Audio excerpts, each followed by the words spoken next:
और अपना आशीर्वचन दें।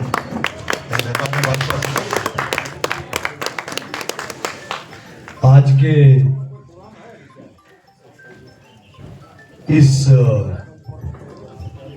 गोष्ठी में आप सब के बीच आकर बहुत आनंदित हूं, लेकिन सबसे पहले मैं क्षमा प्रार्थी हूं 2 कारणों के लिए। पहला ये कि सह प्रभार झारखंड के नगर निकाय चुनाव का मिलने के उपरांत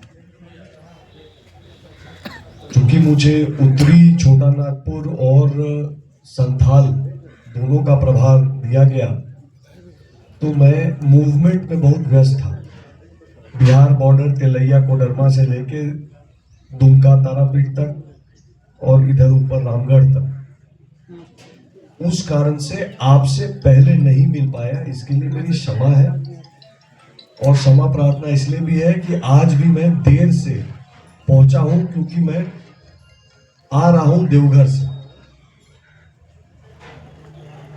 लेकिन आज मैं इस सभागार में, इस बैठक में अपने भाई राज सिन्हा जी, भाई संतोष रंजन जी जो भारतीय जनता पार्टी के प्रदेश के, बिहार प्रदेश के मंत्री हैं, रूपेश सिन्हा जी जो हमारे युवा नेता, भाजपा युवा मोर्चा के महामंत्री झारखंड प्रदेश के, रवि श्रीवास्तव जी अध्यक्ष अखिल भारतीय कायस्थ महासभा, प्रकाश सिन्हा जी, डीपी लाला जी और सभी जो चित्रगुप्त परिवार के अग्रज अनुज यहां बैठे हैं, सबको क्षमा प्रार्थना भी करता हूं और सबको सादर नमस्कार भी करता हूं।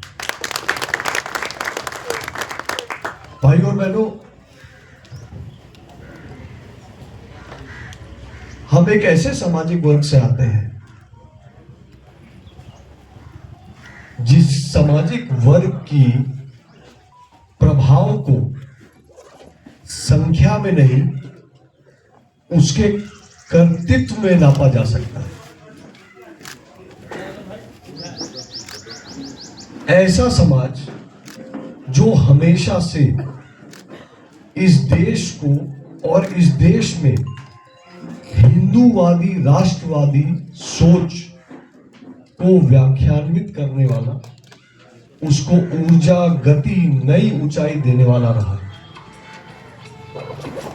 इस देश में आज भी कितने संत महात्मा हुए, कितने होंगे,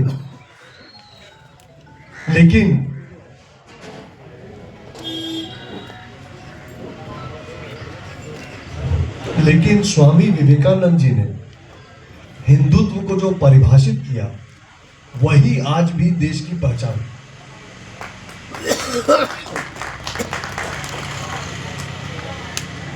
क्षमा करिएगा, थोड़ा गला खराब है। राष्ट्रवाद की बात करें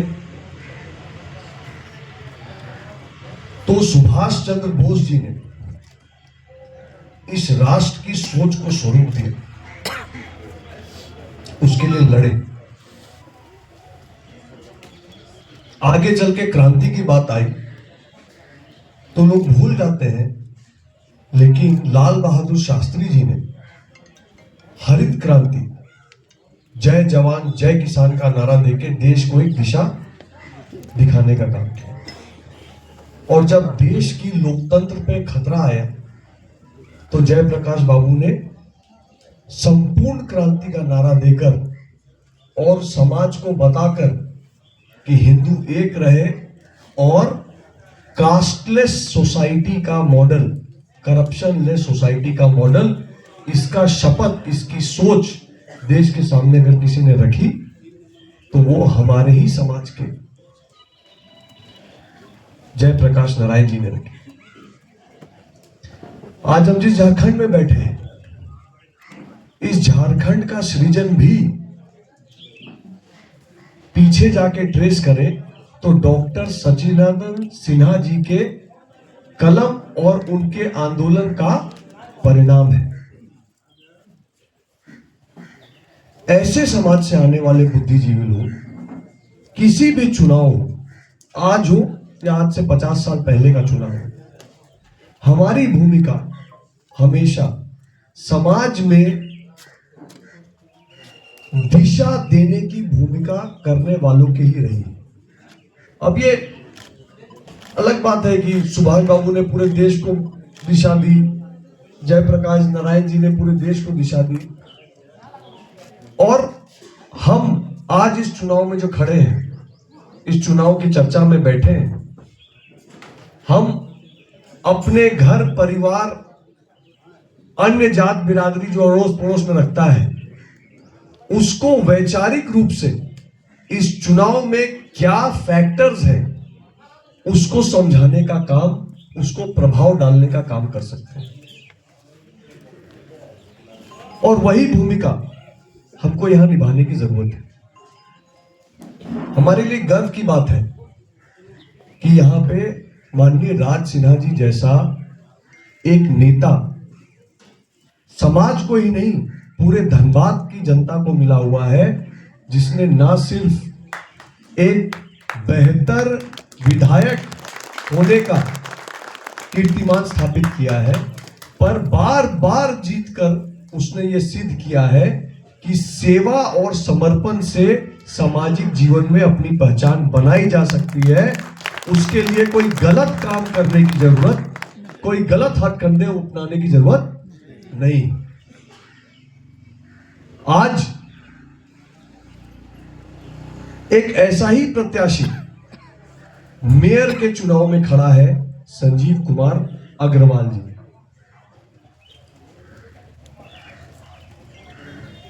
जात पात बिरादरी की बात को हटा दें तो एक स्वच्छ छवि का पढ़ा लिखा आदमी है जो धनबाद के लिए कुछ करना चाहता है। युवा है, मेहनती है, योग्य है, राज सिन्हा जी की पुरजोर पसंद है, पार्टी का पूर्ण समर्थन है। मैं एकदम स्पष्ट कर दूं, यहां पे कई सारे लोग भाजपा के रंग का पोस्टर लगा के चल रहे हैं, पूरे धनबाद में पाटा हुआ है। कई सारे लोग भाजपा का स्लोगन तोड़ मरोड़ करके इस्तेमाल कर रहे हैं। कई सारे लोग अपने को भाजपा के किए हुए काम का क्रेडिट लेने के चक्कर में दिख रहे हैं।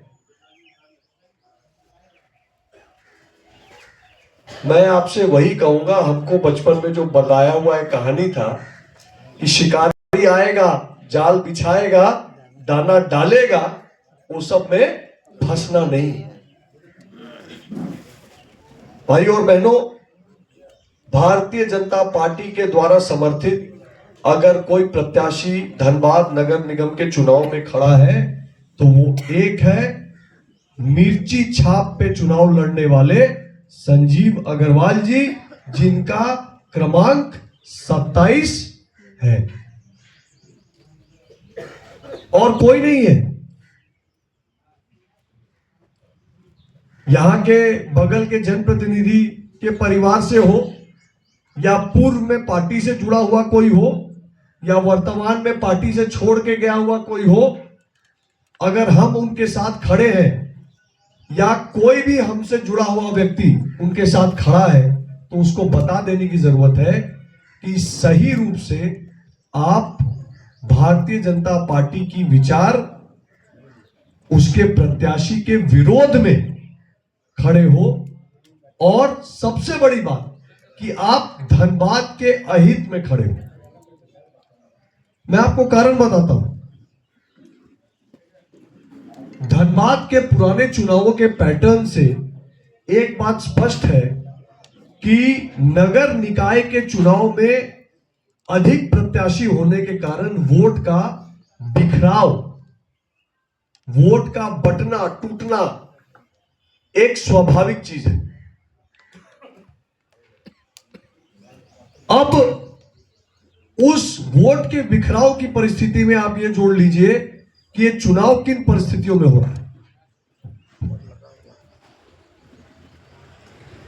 इस प्रदेश में झामुमो की जो सरकार चल रही है, उस सरकार में वो तीनों विकृतियां हैं जो कि हमारे लोकतंत्र को खोखला कर रही है। जिस लोकतंत्र की कल्पना राजेंद्र प्रसाद जी के द्वारा अध्यक्षता में बने संविधान में की गई,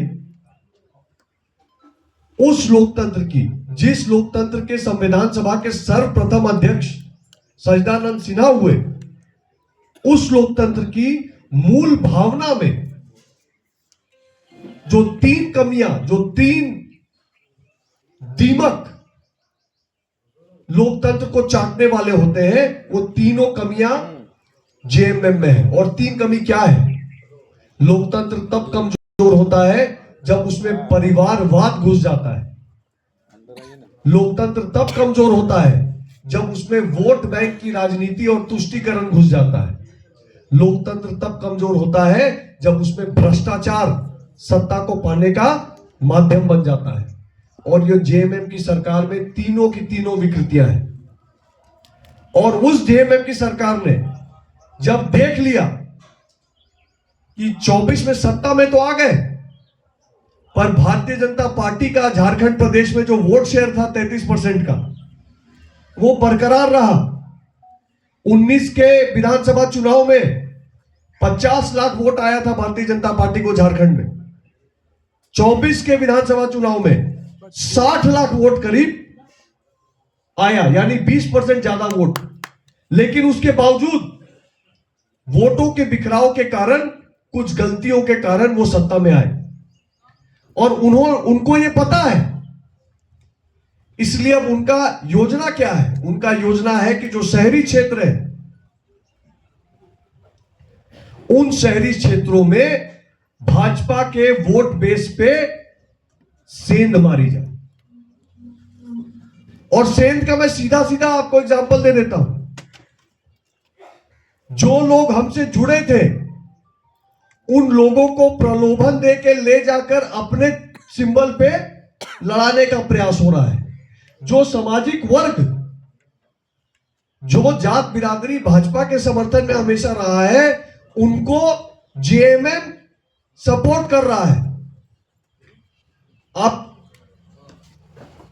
देवघर देखिए या कोडरमा देखिए, आप दुमका देखिए या जामताड़ा देखिए, धनबाद देखिए या बगल में बोकारो देखिए, आपको एक स्पष्ट पैटर्न दिखेगा।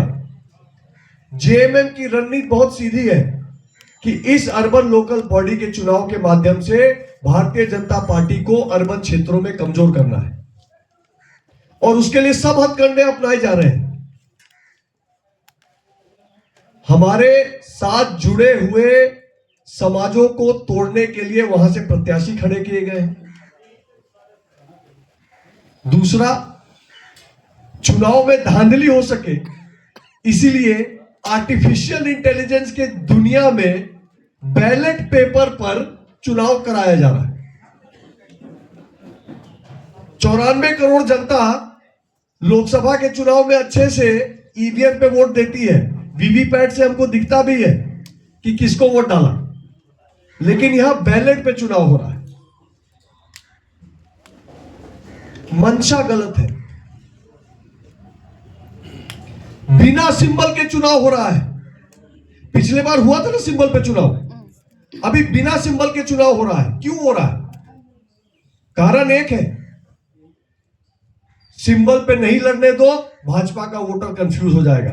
जो जात बिरादरी भाजपा से जुड़े हुए हैं, उसी में से प्रत्याशी खींच खींच के अनेकों प्रत्याशी खड़ा करो, वोट कटेगा। बैलेट पेपर पे वोट डलवाओ ताकि वोट कैंसिल करने का कोई ना कोई कारण मिले और उसमें झोलझाल कर सके। मैं आपको आज ये बस पूछने आया हूं कि जो शिकारी आया है, उसने जो जाल बिछाया है और कुछ दाना भी डाला है, इसमें फंसना है क्या? आप बताइए, फंसना है क्या? फंसिएगा क्या? दूसरे को भी आगाह करना पड़ेगा, दूसरे को भी आगाह करना पड़ेगा। यहां का चुनाव साफ है। मैं अपने अनुभव से बहुत कॉन्फिडेंटली ये बात कह सकता हूं कि धनबाद में आप चुनाव लड़ रहे हो तो आप चुनाव शमशेर आलम जी के खिलाफ लड़ रहे हो। संजीव जी वर्सेस शमशेर आलम चुनाव हो रहा है, सीधा चुनाव हो रहा है। और ये बात कल सामने खुल गई जब यहां पर इरफान अंसारी जी मंत्री आए और उन्होंने माइक से प्रेस के सामने कहा कि 19% जनता का मेयर क्यों नहीं बन सकता है। लक्ष्य सीधा है, 19% तभी जीतेगा जब 81% बटेगा। यस और नो? बात सही है कि गलत? सही है ना? तो योगी जी पे आता हूं मैं, बटेंगे तो अभी जात पात देखने की बात नहीं है, अपना विधायक है ना यहां पे। और भारतीय जनता पार्टी ने दूसरे समाज के अपने डुल्लू महतो जी को मौका दिया ना, उसके पहले अपने पीएन सिंह जी को लेके लंबे समय तक चले ना। अब हमारे संजीव भाई का मौका है, क्योंकि प्रधानमंत्री जी एकदम सही कहते हैं, एक है तो नहीं, एक है तो नेक है, सेफ तो है। और राज सिन्हा जी के रहते हुए यहां पे आप सेफ रहिएगा, चिंता मत करिए। मैं कह रहा हूं कि एक रहेंगे तो नेक रहेंगे। और नेक कैसे होंगे? यहां पे सांसद भाजपा का, विधायक भाजपा का, लेकिन सबसे बड़ा फंड अगर किसी को मिलेगा तो वो मिलेगा नगर निगम के माध्यम से शहर के विकास के लिए। सही कि नहीं? सही कि नहीं? सही है। अब आप ये बताइए कि झारखंड वाले के पास अपना 2200-2500 करोड़ रुपए का बजट धनबाद नगर निगम का आप दे सकते हैं क्या? चाबी दे सकते हैं उसको शहर का खर्चा चलाने के लिए? जेएमएम वालों के हाथ में दे सकते हैं क्या? नहीं। अरे जो सरकार, झारखंड की सरकार, इतनी निकम्मी सरकार जो बच्चा चोरी नहीं रोक पा रही है, उसको तिजोरी का चाबी दे दिया जाए, अनिष्ट हो जाएगा, अनर्थ हो जाएगा। मैं आपसे अपील करने आया हूं, हमको ये बात समझना है कि ये चुनाव आर पार की लड़ाई है। ये चुनाव भाजपा समर्थित प्रत्याशी बनाम कांग्रेस समर्थित प्रत्याशी के बीच में है। ये चुनाव सीधा 19% वर्सेस 81% का चुनाव है। और ये चुनाव सीधा अपने धनबाद नगर निगम की तिजोरी को सेफ रखने का चुनाव है, और कुछ नहीं है भाई और बहन। मैं आपको बताता हूं, सेफ हम तब रहेंगे जब धनबाद के नगर निगम के बजट को हम सुरक्षित कर पाएंगे। सेफ हम तब रहेंगे जब ऐसे लोगों को सुरक्षित कर पाएंगे जिनकी मंशा है कि जिस तरह से मैं होके आया साहेबगंज, मैं होके आया उधर उस बेल्ट में दुमका तरफ, जिस तरह का घुसपैठ इलीगल इमिग्रेंट बंगाल में देखा था मैंने, वैसा मैं झारखंड के बॉर्डर पे देख के आ रहा हूं। मेरा तो रूह कांप गया। डेमोग्राफी बदल रहे हैं ये लोग। मैं आपको फिर कहता हूं, वोट देने से पहले सोचिए कि क्या आप धनबाद की सड़कों पर अवैध घुसपैठियों को लेटा हुआ, पड़ा हुआ, झुग्गी झोपड़ी बनाते हुए देखना चाहते हो? चाहते हो क्या? नहीं। अगर नहीं चाहते तो अपने बैलेट का मोहर सही जगह लगाने का संकल्प लीजिए और जनता को अवेयर करिए। लोग कंफ्यूज हो रहे हैं, लोग इस चीज में लगे हैं कि भाई ये हमारे घर रोज आते हैं, इनके साथ तो पारिवारिक है, ये हमारे मित्र मंडली है। यही है जाल। इसमें फंसे तो ना धनबाद की पूंजी बचेगी, ना धनबाद की सामाजिक संरचना सुरक्षित रह पाएगी। और धनबाद पे बड़े बड़े लोगों का नजर है। आप फाइनेंशियल कैपिटल ऑफ झारखंड हो, कोयला कैपिटल ऑफ ईस्ट इंडिया हो, आपके शहर पे बुरी नजर ना लगे, इसके लिए इस चुनाव में निकलिए, यही मेरा निवेदन है।